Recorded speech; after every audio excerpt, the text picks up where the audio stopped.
Hello दोस्तों, तो मैं गोपाल श्रीवास्तव आप सभी का स्वागत करता हूं हिंदी मीडियम के नंबर 1 चैनल शुभम क्लासेस पर।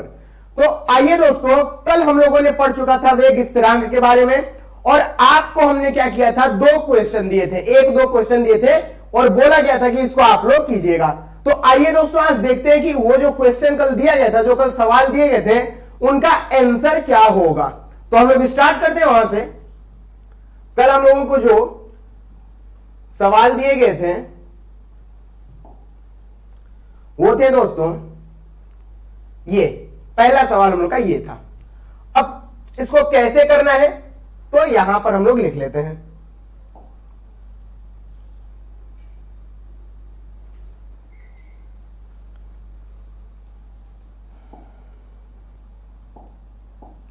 देखिएगा दोस्तों, हमको दिया अभिक्रिया 2NO प्लस O2 मिलकर क्या करते हैं, 2NO2 बनाते हैं और किए गए आंकड़े इस प्रकार है। इस अभिक्रिया का वेग नियम लिखिए। अब वेग नियम हम आपको बताए थे दोस्तों कि क्या होता है, ध्यान से देखिएगा। अभिक्रिया का वेग नियम बोलता है कि R जो होता है वो K और A की घात X और B की घात Y के क्या होता है, बराबर होता है। लेकिन यहां A के जगह हमको कौन दिया है, NO दिया है, और B के जगह कौन दिया है, O2 दिया है, NO और O2। तो हम लोग क्या करेंगे दोस्तों, लिख लेंगे R बराबर K और A के जगह लिख लेंगे दोस्तों NO और इसकी घात X और O2 की घात क्या लिख लेंगे, Y। अब क्या करेंगे, हमको चार आंकड़े दिए गए हैं, ये प्रारंभिक अभिक्रिया का वेग है, ये एवं नहीं, इसको वेग कर लीजिएगा। अब ये हम क्या करेंगे, इन आंकड़ों को यहां पर रखेंगे। तो सबसे पहला लिखेंगे, तो पहले में कितना है 0.075 बराबर K का मान हमको दिया हुआ नहीं है, K नियतांक है उसको वैसे लिख देंगे। अब NO का मान कितना दिया, जब 75 है तो 0.20, तो हम लोग लिख देंगे दोस्तों 0.20 और इसकी घात X। और फिर O2 कितना दिया है 0.20, तो 0.20 और इसकी घात क्या लिख देंगे दोस्तों, Y। अब दूसरे के बारे में देखेंगे और इसको हम लोग बोल देंगे समीकरण 1। दूसरे के बारे में देखेंगे तो 0.300 बराबर K, इसको लिख दिए। यहां पर NO का मान कितना दिया हुआ है 0.40 और इसकी घात X। फिर यहां पर O2 का मान कितना दिया है 0.20 और इसकी घात कितना दोस्तों दिया है, Y। अब हम लोग क्या करेंगे, अब हम लोग इसको समीकरण 2 बोल देंगे। तीसरा लिखेंगे तो तीसरे में कितना दिया है 0.150 बराबर K और फिर यहां NO का मान कितना दिया है 0.20 घात X और O2 का कितना दिया है 0.40 और इसकी घात Y। इसको हम लोग दोस्तों समीकरण 3 बोल देंगे।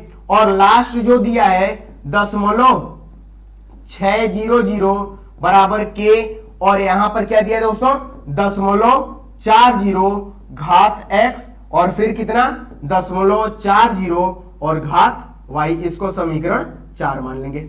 अब अभिक्रिया वेग कैसे लिखते हैं दोस्तों, वेग नियम कैसे लिखते हैं, हम लोग को X और Y का मान पता होना चाहिए, तभी वेग नियम को हम लोग लिखेंगे।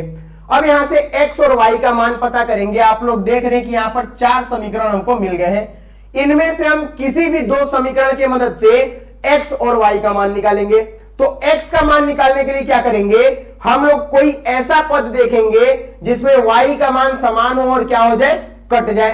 तो आप लोग देख रहे हैं दोस्तों 2 और 1, इसमें Y का मान क्या है 0.20 और ये कट जाएगा आसानी से। वैसे ही आपका 4 और 3 में भी क्या है, Y यहां पर है और दोनों Y का मान क्या है, बराबर है।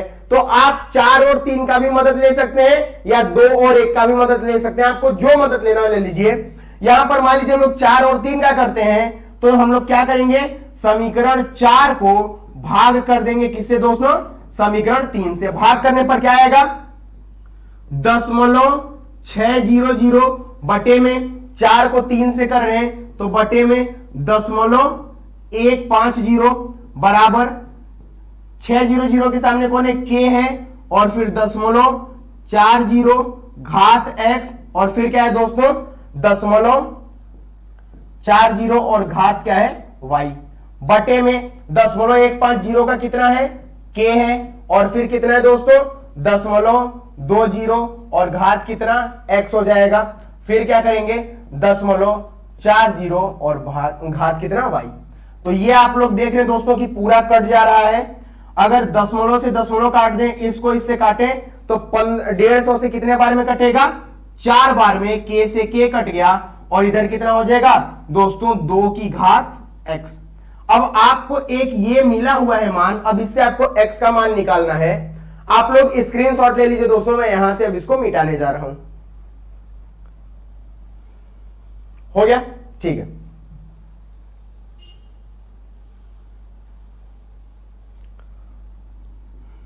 अब क्या होगा दोस्तों, यहां अगर 4 बराबर 2 के घात x लिखा है तो 4 को हम लोग क्या करेंगे 2 के घात 2 बराबर 2x लिख सकते हैं। ये 2 और 2 तो बराबर हो गए, x का मान हमारा यहां से कितना मिल गया दोस्तों 2 मिल गया, मतलब जहां जहां x है वहां हमारा मान कितना मिल गया 2। अब क्या करेंगे, हम यहां लिख लेंगे x बराबर 2, इसको गोल में कर देंगे। अब दोस्तों स्क्रीनशॉट ले लीजिए, मैं फिर से इसको मिटाने जा रहा हूं।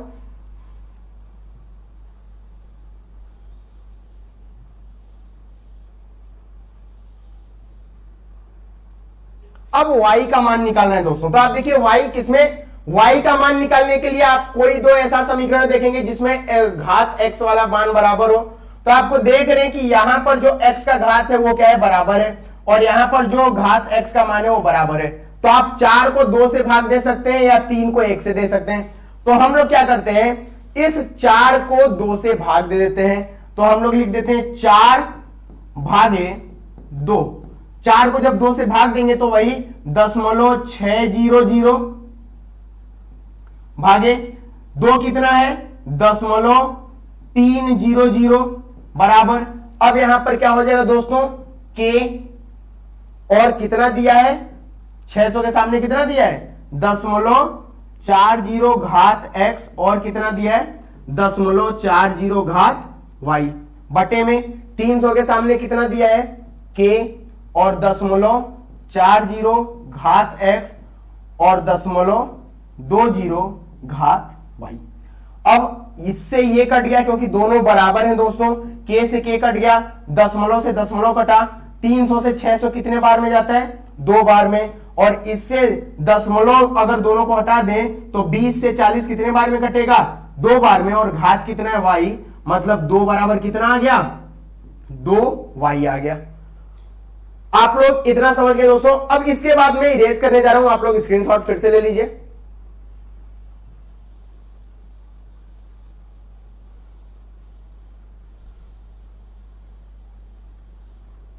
कितना आया था हमारा 2 बराबर 2 के घात y। अब क्या इसको हम ऐसे लिख सकते हैं 2 के घात 1 बराबर 2 के घात y, यहां से दोनों का तुलना कर दीजिए तो y बराबर कितना हो गया दोस्तों 1 हो गया। अब हम यहां पर y का मान कितना लिख लेंगे 1 लिख लेंगे। अब अगर हमको यहां पर अभिक्रिया नियम वेग नियम लिखना हुआ तो वेग नियम क्या लिख देंगे r बराबर k, और फिर क्या no की घात, no की घात x है तो x का मान कितना आ गया है 2, और फिर लिखेंगे O2, और O2 की घात y है तो y का मान कितना आ गया 1। अब अगर इन दोनों से हम लोग देखें तो ये हमारा क्या बन गया है अभिक्रिया का वेग नियम बन गया है। यहां से आप अभिक्रिया की कोटि भी निकाल सकते हैं, मैं बताया था कि अभिक्रिया की कोटि क्या होता है, अभिक्रिया की कोटि। अभिक्रिया की कोटि क्या होती है दोस्तों, आपको पता है कि जो भी घात होते हैं उनको x प्लस वाई बराबर n लिखते हैं, इसी n को बोलते हैं अभिक्रिया की कोटि। मतलब x और y जो दोनों घात होते हैं उनको जोड़ने पर जो आंसर आता है वो हमारा क्या होता है अभिक्रिया की कोटि। मतलब ये कौन सी कोटि का अभिक्रिया है, तृतीय कोटि का दोस्तों अभिक्रिया है। तो अगर आपके सामने ऐसे कोई भी सवाल आए तो आप लोग ऐसे नॉर्मली इसको ऐसे आसान तरीके से इसको कर सकते हैं। क्वेश्चन आप लोग को देखकर घबराना ही नहीं है कि क्वेश्चन में क्या करना है क्या नहीं करना है, आप लोग को नॉर्मल क्वेश्चन देखना है और करना है दोस्तों, ठीक है। अब हम लोग चलते हैं आज के स्लाइड पर जो आज का हम लोग का क्लास है।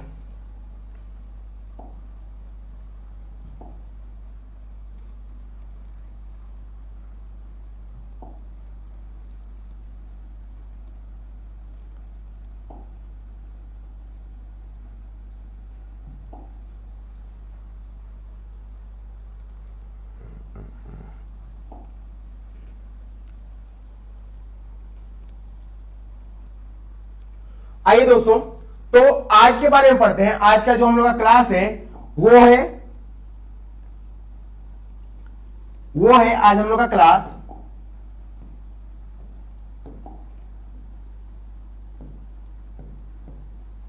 आणविकता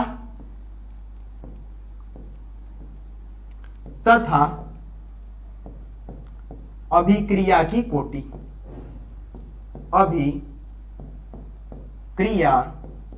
की कोटि। तो आज का दोस्तों हमारा जो टॉपिक है वो क्या है? आणविकता तथा अभिक्रिया की कोटि। समझते हैं होता क्या है अभिक्रिया की कोटि और आणविकता। तो इसको समझने के लिए हम लोग क्या करते हैं, यहां इस स्लाइड पर चलते हैं जिसमें हमको बताया गया है। देखिए दोस्तों, अभिक्रिया की आणविकता के बारे में बताया गया है कि किसी भी प्राथमिक रासायनिक अभिक्रिया में भाग लेने वाले क्रियाकारक मतलब आप लोग एक चीज समझिए, अभिकारक का बात कर रहे हैं। किसका? अभिकारक। किसी भी प्राथमिक रासायनिक अभिक्रिया में भाग लेने वाले क्रियाकारक के परमाणु, अणु या आयन जो एक साथ संघट्ट करके अभिक्रिया को आगे बढ़ाते हैं या पूर्ण करते हैं, क्रियाकारक के इस परमाणु, अणु या आयन की संख्या को ही उस अभिक्रिया की आणविकता कहते हैं। अगर कोई भी रासायनिक अभिक्रिया हो रही है दोस्तों, तो उसमें कोई भी अणु, परमाणु या आयन जो भाग ले रहे हैं, जो अभिकारक हैं, उनकी जो संख्या होगी वही हमको क्या बताएगी? आणविकता के बारे में। अभी हम लोग एग्जांपल से देखेंगे कैसे होता है।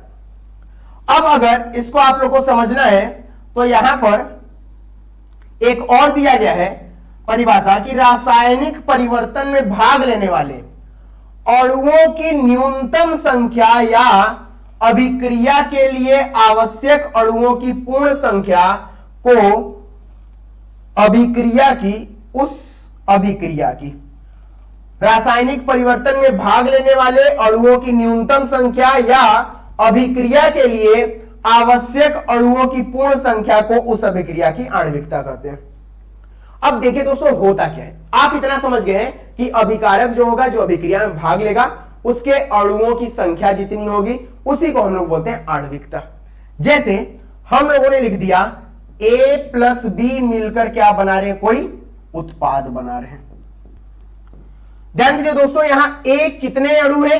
एक है, और B का कितना है? एक है। मतलब इसकी आणविकता कितनी हो गई? 2। अगर हम लोग दूसरा एग्जांपल लेते हैं, 2A प्लस बी मिलकर क्या बना रहे हैं दोस्तों? उत्पाद बना रहे हैं। तो A के साथ कितना नंबर है? 2, और B के साथ कितना है दोस्तों? 1। मतलब इसकी आणविकता कितनी हम बताएंगे? 3। अब आणविकता को हम लोग कैसे बताएंगे कि अगर कोई भी अभिक्रिया हो रहा है तो उसमें अभिकारी अणुओं के जितनी भी संख्याएं हैं उन सभी को हम लोग जोड़ेंगे। न्यूनतम संख्याएं जो अभिक्रिया के लिए उत्तरदायी हैं, उन नंबरों को हम लोग, उन संख्याओं को हम लोग किसमें गणना करते हैं? आणविकता में। क्लियर है दोस्तों? अब चलते हैं नेक्स्ट टॉपिक पर, और आगे चल के इसका एग्जांपल मैं आपको दूंगा कि क्या क्या चीजें होती हैं। अब आणविकता कोई एक प्रकार की नहीं होती है, रासायनिक अभिक्रियाएं बहुत प्रकार की होती हैं। रासायनिक अभिक्रियाओं में आणविकता पता करने के लिए हमको अलग अलग अभिक्रियाओं को देखना होता है।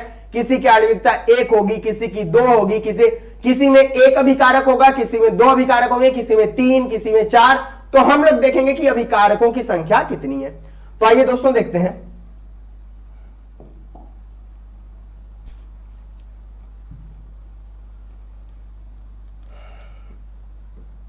आणविकता जो हम लोग के आज का टॉपिक है, यहां पर बताया गया है किसी संतुलित समीकरण वाली अभिक्रिया को देखकर उस अभिक्रिया की आणविकता बताना कठिन है।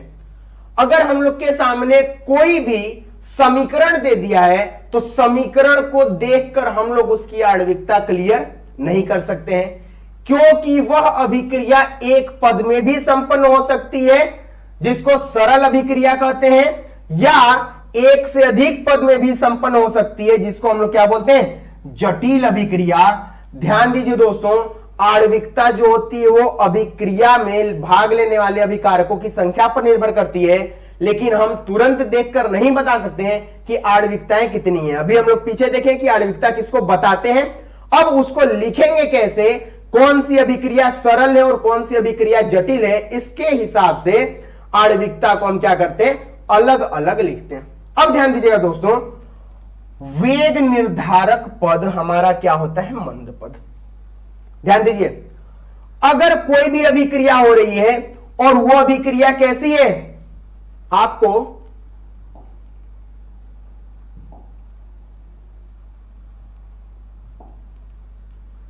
सरल, दो अभिक्रियाएं होती हैं, एक सरल अभिक्रिया होती है दोस्तों और दूसरी कैसी अभिक्रिया होती है, जटिल होती है। सरल अभिक्रिया किसको बोलते हैं, तो ध्यान दीजिएगा, वे अभिक्रियाएं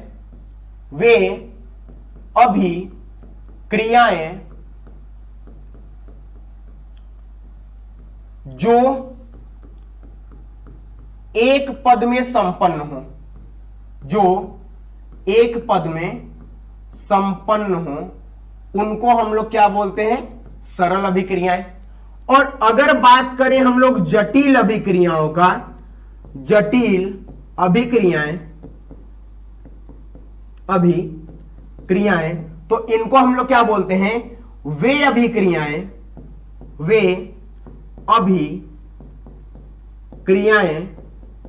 जो दो या दो से ज्यादा पदों में संपन्न हो। ऐसी अभिक्रियाएं जो दो या दो से ज्यादा पदों में संपन्न हो, उसको हम लोग कौन सी अभिक्रियाएं बोलते हैं, जटिल अभिक्रियाएं। और इन अभिक्रियाओं में, जटिल अभिक्रियाओं में आप लोग कल पढ़े होंगे द्रव्य अनुपाती क्रिया का नियम। इन जटिल अभिक्रियाओं में द्रव्य अनुपाती जो क्रिया का नियम होता है, यह क्रिया का नियम इसके लिए वैलिड नहीं होता है दोस्तों। ये हम लोग सरल अभिक्रिया के लिए बता सकते हैं, लेकिन जटिल अभिक्रियाओं के लिए इसका हम लोग पूर्ण रूप से उपयोग नहीं कर सकते। अब ध्यान दीजिएगा, इन जटिल अभिक्रियाओं में दो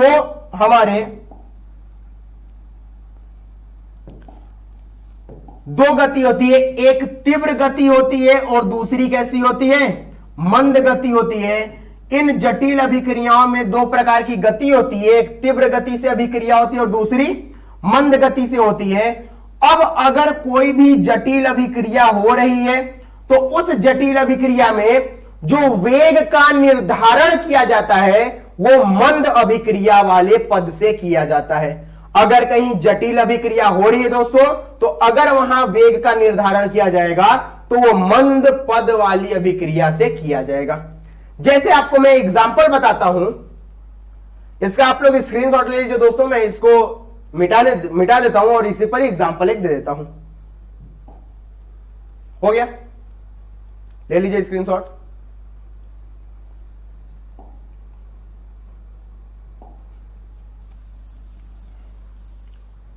जैसे हमारे पास A प्लस 2B मिलकर क्या बना रहा है, या ऐसे कर लीजिए,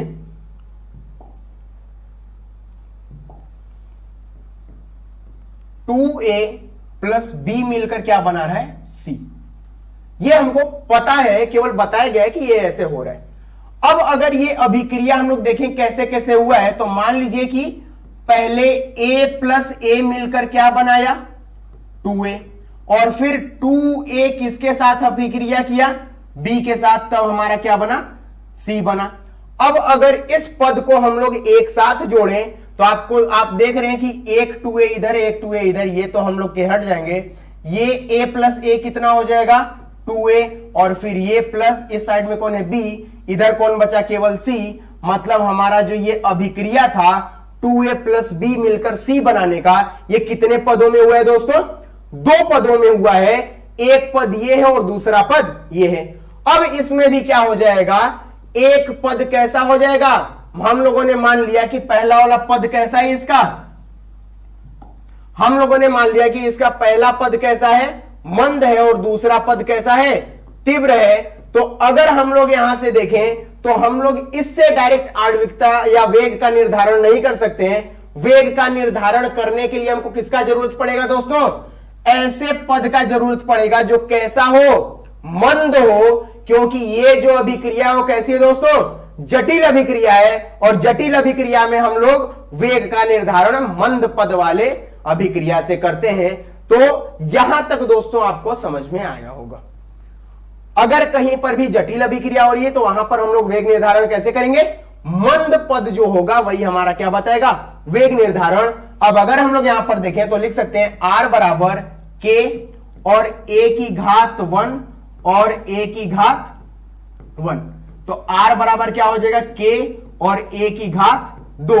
अब यही हमारा वेग का निर्धारण होगा। यहां पर कहीं दोस्तों b नहीं आया है, मतलब द्रव्य अनुपातिक क्रिया का नियम यहां पर नहीं अप्लाई हो रहा है, नहीं लागू हो रहा है, क्योंकि द्रव्य अनुपातिक क्रिया के नियम से क्या हो जाता?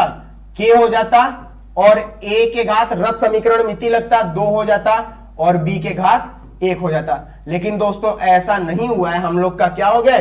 r बराबर k और a की घात कितना आ चुका है? 2 आ चुका है। ध्यान दीजिएगा दोस्तों, फिर से बता दे रहे हैं कि 2a प्लस b मिलकर क्या बना रहे? c बना रहे।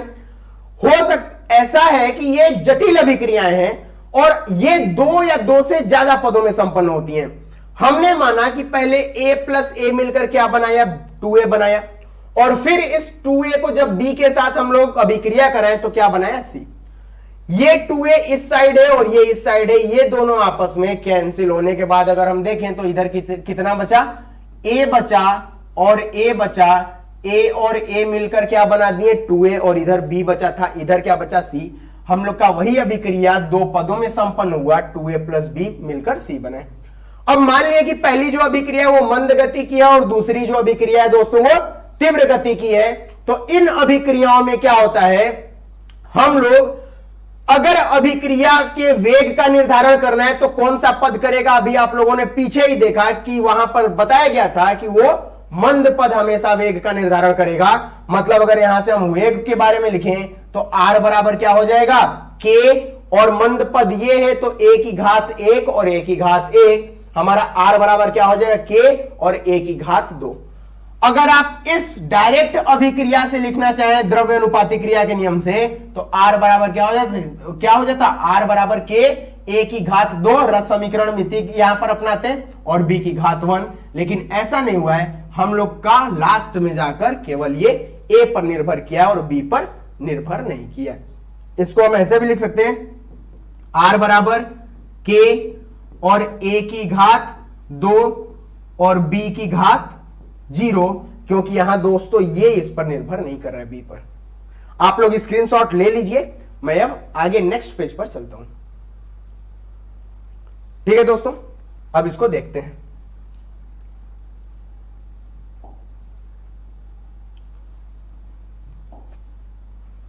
ये था हमारा जो वेग निर्धारक पद होता है वो कौन होता है? मंद पद होता है दोस्तों। अब हम लोग देखेंगे आणविकता तो समझ लिए, अब आणविकता कितने प्रकार की होती है?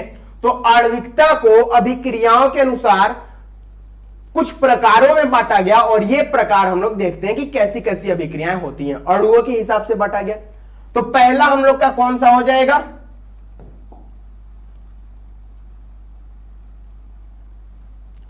पहला हम लोग का कौन हो जाएगा दोस्तों? एकाणुक अभिक्रिया हो जाएगा। मतलब जिसमें अभिकारक के कितने अणु हो? एक अणु हो, उसको हम लोग क्या बोलते हैं? एकाणुक। वह अभिक्रिया जिसके वेग निर्धारक पदों में केवल एक अणु भाग लेते हैं एकाणुक अभिक्रिया कहलाती है। जैसे PCl5 क्या किया? ये यहां पर इसके कितने अणु हैं? एक अणु हैं। तो ये हम लोग कौन सी अभिक्रिया बोल देंगे? एकाणुक अभिक्रिया।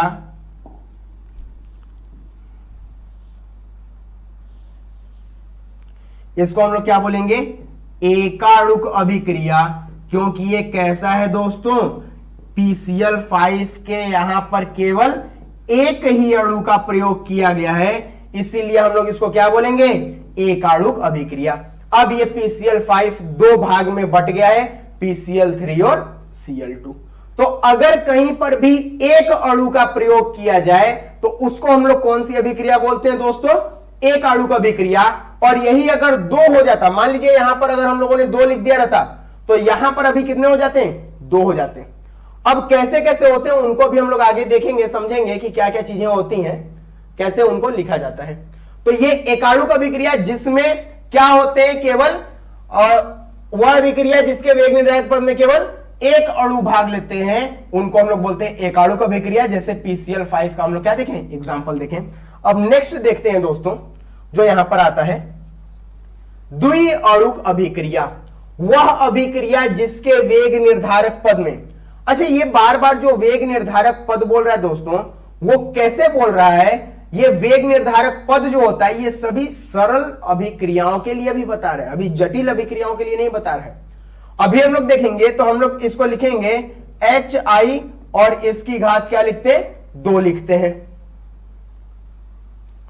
अगर हम लोग यहां से देखें तो ये सब अभिक्रियाएं जो 3 तक चलेगी, त्रिअणु तक, वो सब अभी हम लोग सरल अभिक्रियाओं में मान के चलते हैं। इस वजह से बोल रहा है कि जो वेग निर्धारक पद होगा उसमें कितने अणु भाग लेते हैं, उतने को ही हम लोग बोलते हैं आणविकता। ये द्विअणुक है तो यहां पर 2HI हो गया, इसका मतलब यहां पर हाइड्रोजन ऑक्साइड, हाइड्रोजन आयोडाइड के कितने हैं, यहां पर 2 हैं। तो यहां पर HI के हम लोग क्या ले लिए, 2, इस वजह से हम लोग क्या बोल रहे हैं इसको, द्विअणुक। यहां पर एक NO मिला है और एक क्या है, O2 है, मतलब एक और एक मिलकर कितना बना दिए दोस्तों, 2 बना दिए। तो यहां पर कौन सी अभिक्रिया हो गई है, द्विअणुक अभिक्रिया हो गई है। आप लोग देख रहे हैं कि NO मिला है और O3 मतलब होता है ओजोन दोस्तों, ओजोन मिला है, यहां पर दोनों मिलकर क्या बनाए हैं, NO2 और O2 बना है। तो यहां पर एक और एक क्या हो गया है, 2 हो गया है, और यहां पर HI भी कितना है, 2 है। तो ये कैसी अभिक्रिया है दोस्तों, द्विअणुक अभिक्रिया। बताया गया है वह अभिक्रिया जिसके वेग निर्धारक पद में 2 अणु भाग लेते हैं उन्हें क्या बोलते हैं, द्विअणुक अभिक्रिया। ठीक है दोस्तों, अब यहां पर इसके 2 अणु भाग लिए, HI के भी 2 अणु, और यहां NO और O3 दोनों को मिलाकर कितने लिए हैं, 2 अणु लिए हैं। मतलब यहां पर एक और एक कितना हो गया, 2। जैसे आप अगर लिखना चाहें तो R बराबर K और क्या लिखेंगे दोस्तों, HI और इसका 2। अगर यहां पर लिखना चाहें तो क्या लिखेंगे, K और फिर NO और O3। अगर आप यहां से देखें तो NO और O3 कितना हो जाएगा, 1 + 1, यहां पर भी 2 और यहां पर तो पहले से ही 2 है। तो अगर कहीं पर भी अभिक्रिया में भाग लेने वाले जो अणु है उनकी संख्या 2 है तो उनको हम लोग क्या बोलेंगे, द्विअणुक अभिक्रिया। नेक्स्ट देखते हैं दोस्तों क्या चीज है, त्रिअणुक अभिक्रिया। अब वही पहले 1 था तो 1 अणुक, 2 था तो द्विअणुक, अब 3 था तो वह अभिक्रिया जिसके वेग निर्धारक पद में 3 अणु भाग लेते हैं, त्रिअणुक अभिक्रिया कहलाती है। 2CO + O2 मिलकर क्या बना दिए, 2CO2 बना दिए। उसके बाद 2FeCl3 और प्लस SnCl2 मिलकर क्या बना दिए दोस्तों, SnCl4 बनाए हैं और 2FeCl2 बनाए हैं। अब यहां पर अगर आप लोग देखें इस अभिक्रियाओं में तो यहां पर CO के कितने अणु हैं, कार्बन मोनोऑक्साइड के 2 हैं, और यहां पर ऑक्सीजन के कितने हैं, 1 हैं। मतलब कार्बन मोनोऑक्साइड के 2 अणु और ऑक्सीजन के 1 अणु मिलकर कितना बना दिए हैं, 3 बनाए हैं, इसलिए दोस्तों त्रिअणुक बोल रहे हैं। वैसे ही आप यहां पर देख सकते हैं, यहां पर 2 अणु हैं और यहां पर 1 अणु है, मतलब 2 और 1 मिलकर दोनों दोस्तों कितना बना दिए, बना दिए, त्रिअणुक अभिक्रियाएं। मतलब यहां पर 3 अणु मिलकर 2 और 1 मिलकर 3 बना रहे, तो इनको हम लोग कौन सी अभिक्रियाएं बोलेंगे, त्रिअणुक अभिक्रियाएं बोलेंगे। अब हमको क्या करना होता है, मेन समझना होता है जो अभी तक हम लोग पढ़े आणविकता और कोटि, उन दोनों को साथ में।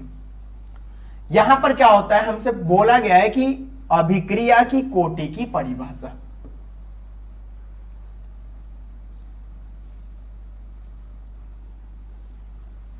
अभिक्रिया की कोटि की परिभाषा, प्रयोगों द्वारा प्राप्त किसी अभिक्रिया के वेग समीकरण में सांद्रता पदों के घातांकों के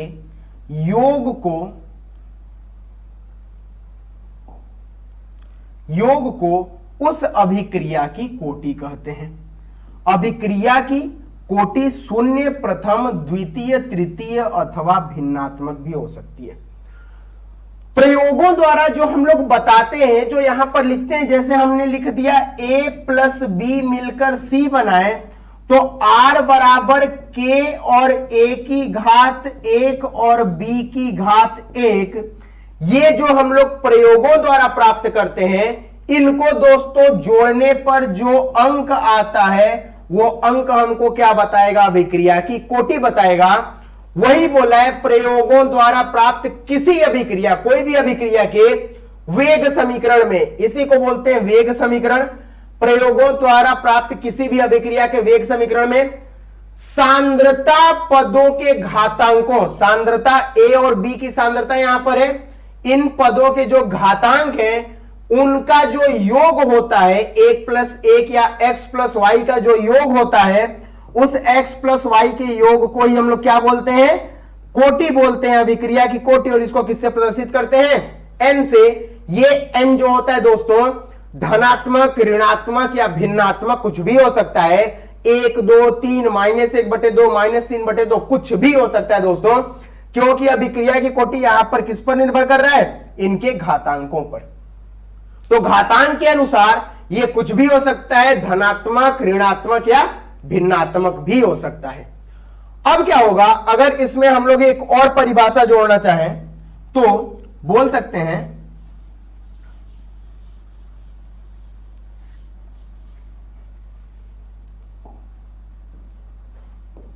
किसी रासायनिक अभिक्रिया में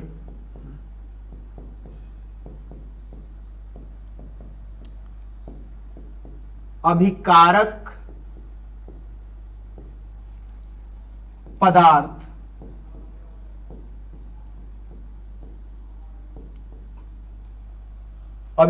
पदार्थ जिसकी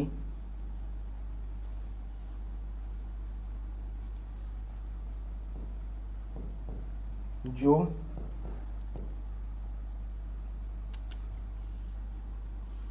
अभिकारक पदार्थ जिसकी सांद्रता में अभिक्रिया के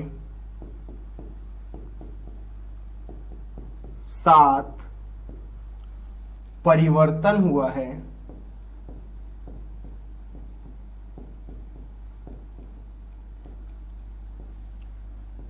उसके घात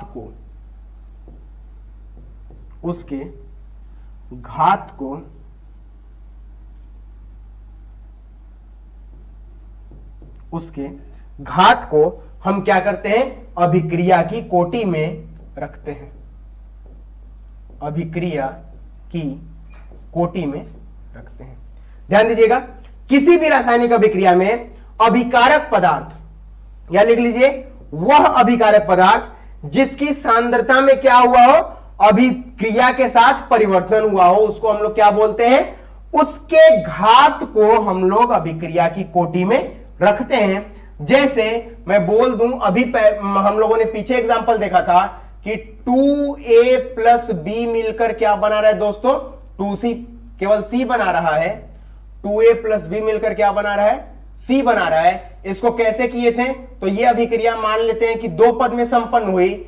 जैसे a प्लस a मिलकर क्या बना दिया? 2a बना दिया, और फिर 2a प्लस b मिलकर क्या बना दिया? 2c बना दिया। ये हम लोगों ने मान लिया कि मंद गति की है, और ये कैसी है? तीव्र गति की। तो अभिक्रिया की कोटि अगर जटिल अभिक्रिया है तो उसमें केवल उन अभिकारक पदार्थ की सांद्रता पर निर्भर करेगी जिनमें परिवर्तन होता है। अब यहां से अगर हम लोग देखें तो यहां से वेग का निर्धारण किससे करेंगे? मंद से। और अगर इसको लिखना चाहें तो हम लोग लिखेंगे r बराबर k और a की घात 1, और यहां पर a की घात 1, क्योंकि मंद वाले में कहीं पर भी b नहीं है तो a की घात 1। अब यहां से हम लोग का क्या हो जाएगा?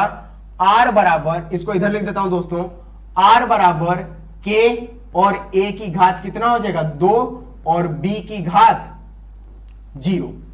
तो अब ये बताइए आप लोग कि क्या यहां पर जो b है, बी इस अभिक्रिया वेग नियम में इसकी सांद्रता कहीं परिवर्तित हो रही है, तो इसकी सांद्रता कहीं निर्भर नहीं कर रही है, मतलब हमारी जो अभिक्रिया की कोटि होगी वो बी पर निर्भर नहीं करेगी। वो किस पर निर्भर करेगी दोस्तों?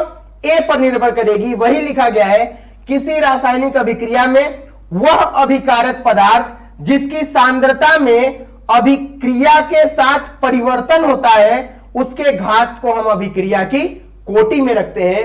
यहां पर ए की सांद्रता में परिवर्तन हुआ है तो इसकी घात को हम लोग अभिक्रिया की कोटि में रखेंगे।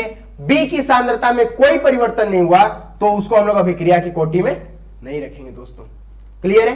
वो शून्य कोटि हो जाएगा, उसका यहां पर कोटि नहीं लिया जाएगा। अगर हम लोग दोनों को जोड़ दें तो 2 + 0 हम लोग का कितना हो जाएगा? 2 आंसर आ जाएगा। मतलब बी का जो सांद्रता है वो परिवर्तित नहीं हुआ है। हमारा जो अभिक्रिया का वेग होगा वो किस पर निर्भर करेगा? ए पर करेगा। दोस्तों अब नेक्स्ट देखते हैं क्या बताया गया है।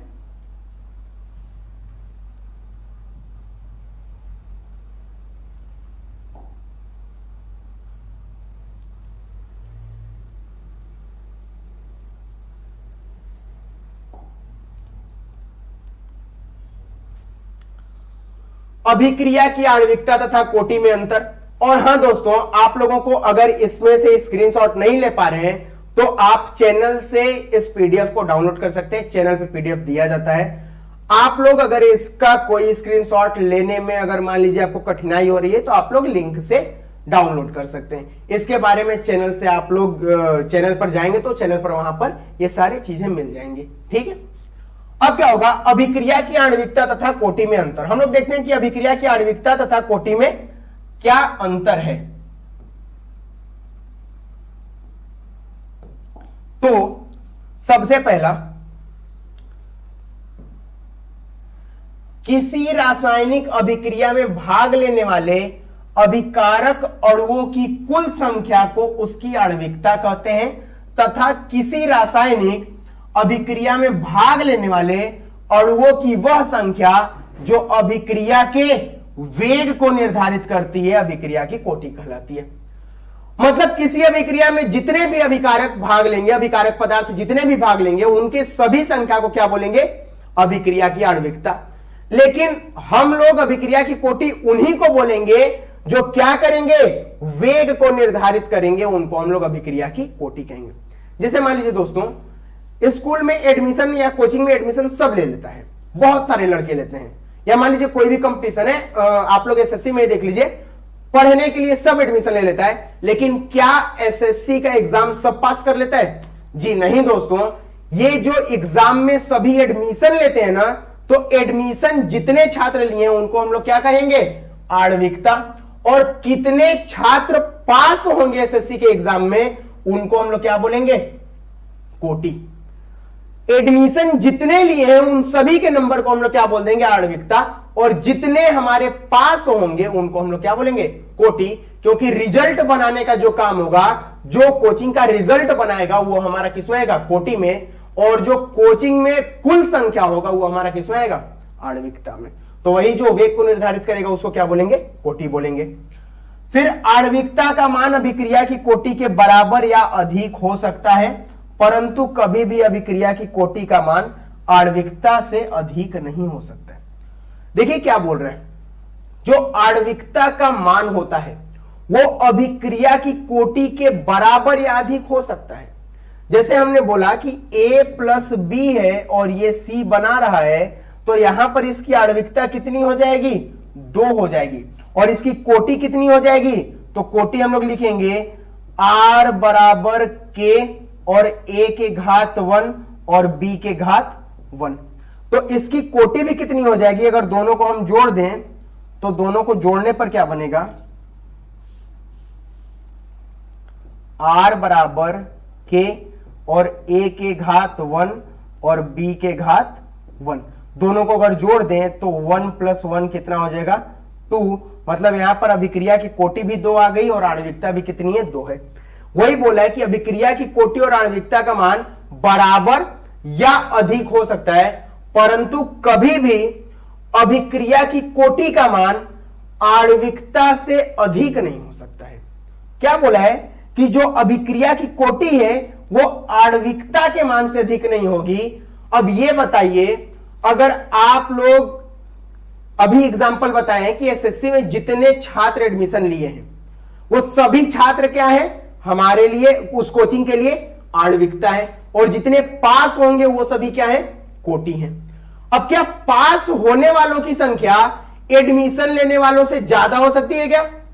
बिल्कुल नहीं हो सकती है, क्योंकि पास वही होंगे जो उसमें क्या पढ़ रहे, और उनमें से भी सभी पास ना होके, एग्जाम को सभी नहीं पास करके कुछ लड़के उसमें से पास करेंगे, और वो एसएससी के एग्जाम को जितने लड़के पास करेंगे वो क्या होंगे, कोटि में आएंगे। तो वही बोला है कि कोटि का मान जो होता है, कोटि का मान आणविकता से अधिक नहीं हो सकता। मतलब जितने लड़के एडमिशन लिए हैं, ऐसा नहीं हो सकता कि पास होने वालों की संख्या एडमिशन लेने वाले लड़कों से ज्यादा हो जाए। वही चीज यहां पर दोस्तों बोला है, जो पास होंगे वो कोटि, मतलब कोटि का मान जितने एडमिशन लिए आणविकता, आणविकता से अधिक नहीं हो सकता है। नेक्स्ट स्लाइड देखते हैं दोस्तों। तीसरे के बारे में बताया है, किसी भी अभिक्रिया की आणविकता का मान शून्य नहीं हो सकता है। यह बताइए, हम लोग अभी पढ़ते हुए आ रहे हैं कि जो अभिक्रिया में अभिकारक पदार्थ होता है उसी की संख्या को हम लोग क्या बोलते हैं, आणविकता बोलते हैं। जैसे ए रहा तो ए मिलकर क्या बना, ए से क्या बन जाएगा, बी। अब यहां पर ए का कम से कम मान कितना होगा, 1 होगा, क्योंकि अभिकारक रहेगा तभी हमारा क्या होगा, क्रिया होगा। बोल रहे किसी भी अभिक्रिया की आणविकता का मान शून्य नहीं हो सकता। अगर यहां शून्य कर दे तो इसका मतलब ये होगा ही नहीं। तो जब हम लोग का अभिकारक ही नहीं होगा तो अभिक्रिया संपन्न नहीं हो सकती है। मतलब हम लोग का कभी भी आणविकता का मान शून्य नहीं हो सकता। कम से कम, सबसे कम कितना होगा, 1 हो जाएगा या 1/2 हो जाएगा, कुछ भी हो सकता है, लेकिन कभी भी 0 नहीं हो सकता है, क्योंकि शून्य होगा तो वहां पर अभिक्रिया दोस्तों नहीं होगी, नहीं हो सकता। जबकि अभिक्रिया की कोटि का मान शून्य हो सकता है, बिल्कुल हो सकता है। आप देखें कि अभिक्रिया की कोटि में यहां पर अगर a के घात 1 रख दें और b के घात -1 रख दें, अगर दोनों को जोड़ दें तो 1 - 1 बराबर कितना आ जाएगा दोस्तों, 0।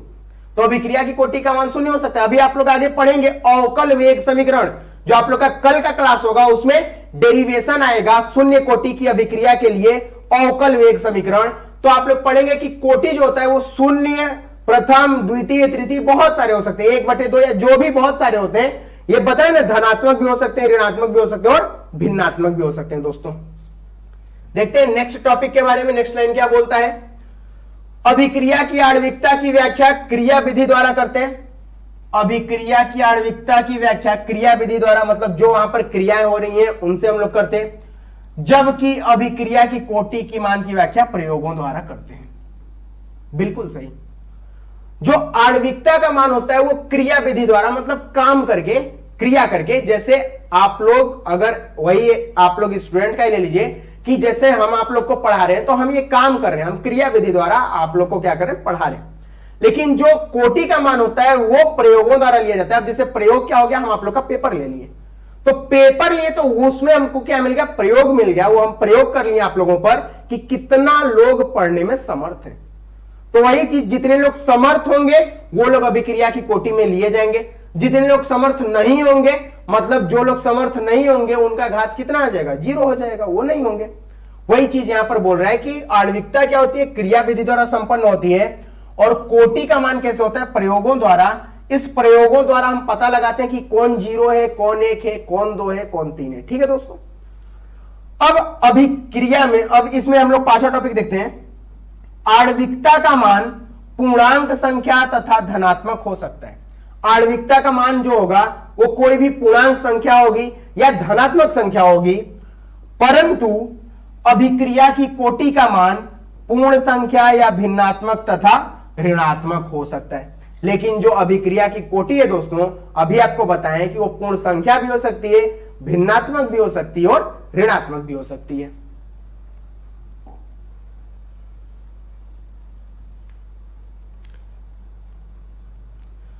ठीक है दोस्तों।